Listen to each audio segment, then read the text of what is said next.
In the 16th century, the Netherlands, a tapestry of bustling cities and fertile lowlands, found itself under the imposing shadow of the Spanish Habsburg dynasty. Ruled by King Philip II from afar, the predominantly Dutch provinces chafed under the yoke of Spanish control. This discontent wasn't merely a matter of wounded pride, it was deeply rooted in religious and economic anxieties that permeated Dutch society.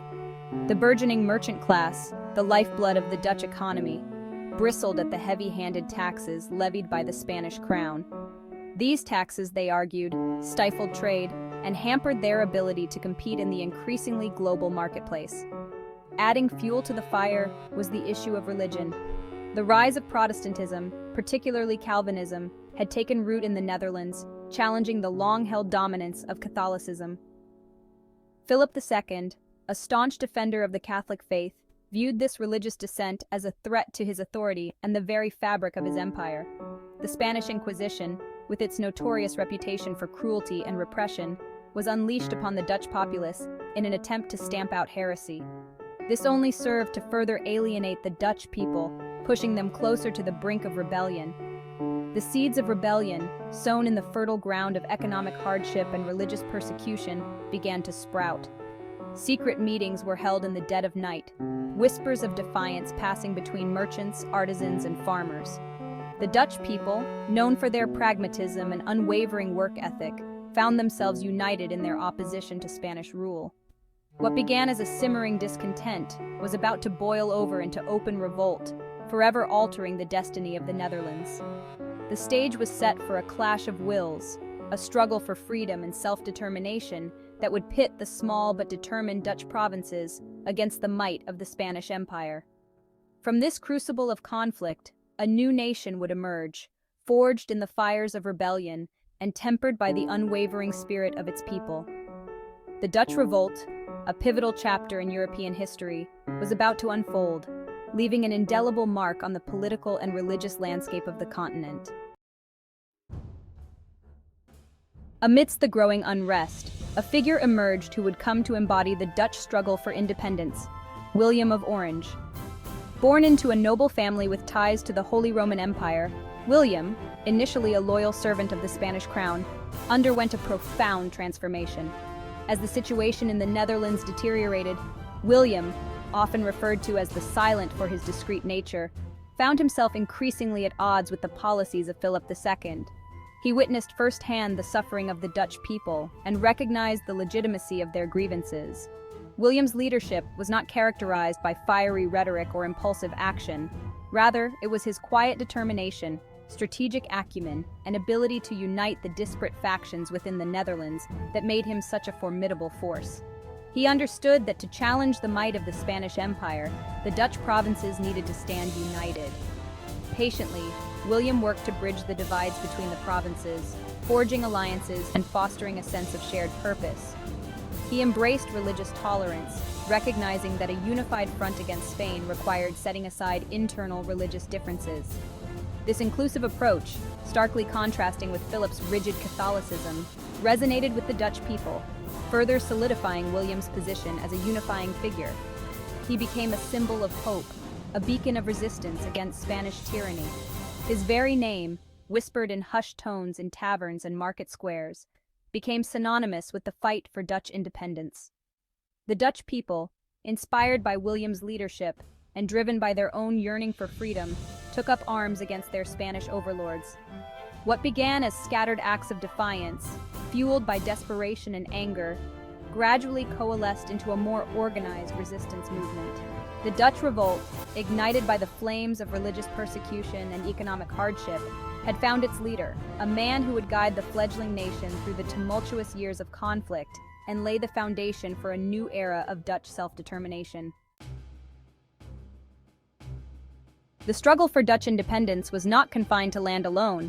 It spilled over into the waterways that crisscrossed the Netherlands, shaping the course of the war in profound ways. The Dutch, renowned for their seafaring prowess and shipbuilding skills, found a natural advantage in naval warfare. A ragtag group of privateers, dubbed the Sea Beggars by their Spanish adversaries, emerged as a thorn in the side of the Spanish Navy. Operating with William of Orange's blessing, These skilled sailors transformed the waterways of the Netherlands into a battleground where Spanish dominance faced an unexpected and formidable challenge. These were not the grand warships of the Spanish Armada, but smaller, more agile vessels, perfectly suited to the shallow coastal waters and intricate canal systems of the Netherlands.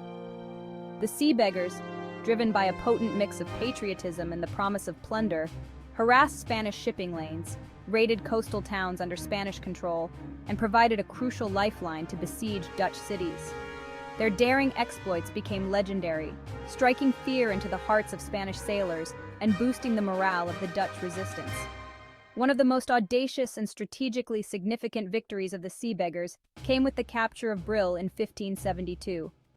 This strategic port city, seized in a daring raid, provided the rebels with a crucial foothold in the northern provinces and served as a symbol of Dutch defiance against Spanish rule.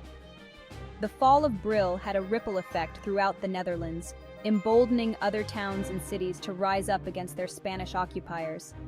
The success of the sea beggars highlighted a critical vulnerability in the Spanish war effort.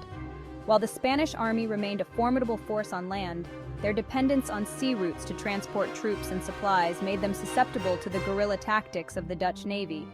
The Dutch Revolt, often characterized as a David versus Goliath struggle, showcased the strategic importance of naval power in shaping the destiny of nations. The sea beggars, with their daring raids and mastery of the seas, played a pivotal role in weakening the Spanish grip on the Netherlands, paving the way for the emergence of an independent Dutch Republic. Leiden's triumph, a city's endurance, and the tide of war. The Dutch Revolt was not only a clash of armies and navies, it was a struggle for the hearts and minds of the Dutch people. Nowhere was this struggle more evident than in the city of Leiden, where the citizens' unwavering spirit and resilience became a testament to the Dutch determination to resist Spanish rule. In 1573, Spanish forces, under the command of the ruthless Duke of Alva, laid siege to Leiden, aiming to crush the city's defiance and make an example of its rebellious inhabitants. The siege of Leiden became a defining moment in the Dutch Revolt, a grueling test of endurance that would shape the course of the war and etch itself into the annals of Dutch history. The citizens of Leiden, facing starvation and disease, refused to yield. They understood that their fate was intertwined with the fate of the rebellion, that their surrender would have devastating consequences for the cause of Dutch independence. For months, they endured unimaginable hardships, their resolve tested by daily bombardments, dwindling food supplies, and the ever-present threat of a Spanish assault. Yet, they held firm, their spirit unbroken.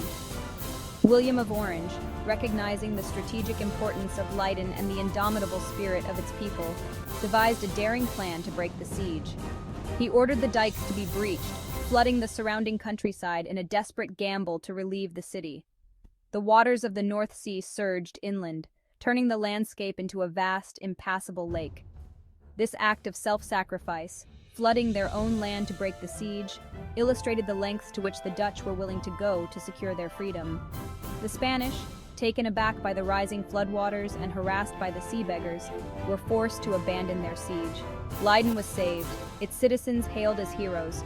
The breaking of the siege marked a turning point in the war, a testament to the power of Dutch resolve and the strategic brilliance of William of Orange.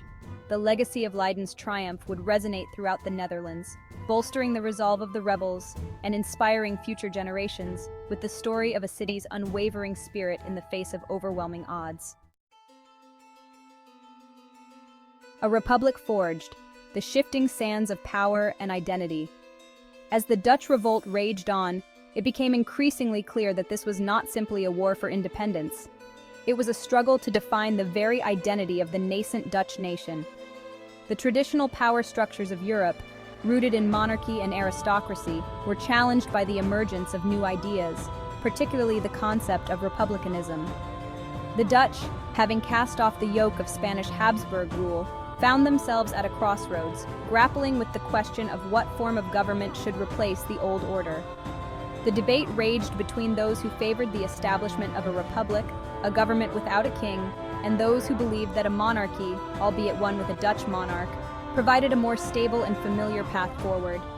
This ideological battle played out not only on the battlefields, but also in the halls of power, in pamphlets and treatises, and in the homes and taverns of ordinary Dutch citizens.